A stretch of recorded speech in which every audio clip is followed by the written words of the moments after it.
வணக்கம் தமிழ்நாடு.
விழால ஒரே இடத்துல சாரணசாரண இயக்க இறைவனுக்கு பாடல் நிகழ்வுகள் அதிக நபர்கள் பங்கேற்றது, ஒரே இடத்துல சாரணசாரண இயக்கத்தின் சாரண வணக்கம் தெரிவிச்சதுன்னு 5 பெரும் சாதனைகள் அங்கீகரிச்சு தமிழ்நாடு பல்விக்கல்வித்துறை சாரணசாரண இயக்கம் மற்றும் திருச்சிராப்பள்ளி மாவட்ட நிர்வாகத்துக்கு 5 உலக சாதனை விருதுகள் வழங்கப்பட்டிருக்கு. இன்னைக்கு பள்ளி கல்வித்துறை தமிழ்நாட்டுக்கு பெரும் புகழ ஈட்டி தருது. இந்த புகழ் இந்திய புகழ், இன்னும் சொன்னா உலக புகழ். சாரணசாரணியர் இயக்கம் உலகளவிலான இளைஞர்களுடைய இயக்கங்களில் ஒன்னாகவும் உலக பெற இயக்கங்களில் ஒன்னாகவும் இருக்கு. இந்தியா முழுக்க 80 லட்சம் மாணவர்கள் இந்த இயக்கத்தில் இருக்காங்க. இதுல தமிழ்நாட்டை சார்ந்தவருடைய எண்ணிக்கை மட்டும் 12 லட்சம் மாணவர்கள். 8ல் 1 பங்கு நாம இருக்கோம். எதுவா இருந்தாலும் தமிழ்நாட்டோட பங்கு என்பது எப்பவும் அதிகமாகத்தான் இருக்கு என்பதை சாரண இயக்கத்திலையும் உண்மையாக ஆக்கி இருக்கிறோம். நீங்க பங்கு வச்சிருக்கக்கூடிய சாரண இயக்கம் என்பது உடலினை உறுதி செய்யும் இயக்கமாக, உள்ளத்தை உறுதி செய்யும் இயக்கமாக, ஒழுக்கத்தை உருவாக்கக்கூடிய இயக்கமாக, ஒழுங்கை உருவாக்கும் இயக்கமாக இருக்கு. உங்க எல்லாரையும் இந்த சீருடையில் பார்க்கும்போது என்னுடைய உள்ளமடைகிற மகிழ்ச்சிக்கு அளவே இல்லை. ஏன்னா நாளைய குடிமக்களான இளைய தலைமுறை கிட்ட சமூக சேவை செய்தல், உற்று நோக்குதல், அறிவுத்திறனை வளர்த்தல் போன்ற பல்வேறு திறன் வளர்ப்புலையும் இந்த இயக்கம் கவனம் செலுத்துது. இளைய தலைமுறைய இனிய தலைமுறையா இந்த சாரண இயக்கம் மாற்றுது.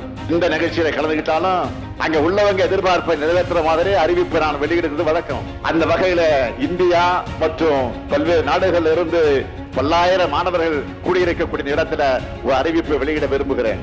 நம்ம பள்ளிகள்ல படிக்கும் மாணவர்களை அதிக எண்ணிக்கையில சாரண இயக்கத்தில் சேர்க்கிற வகையில மேலும் பல ஆசிரியர்கள் பயிற்சி அளிக்க எதுவா தமிழ்நாடு சாரண இயக்கத்துக்கான புதிய தலைமை அலுவலகம் நவீன பயிற்சி வசதியோடு 10 கோடி ரூபாய் செலவில் அமைக்கப்படும்.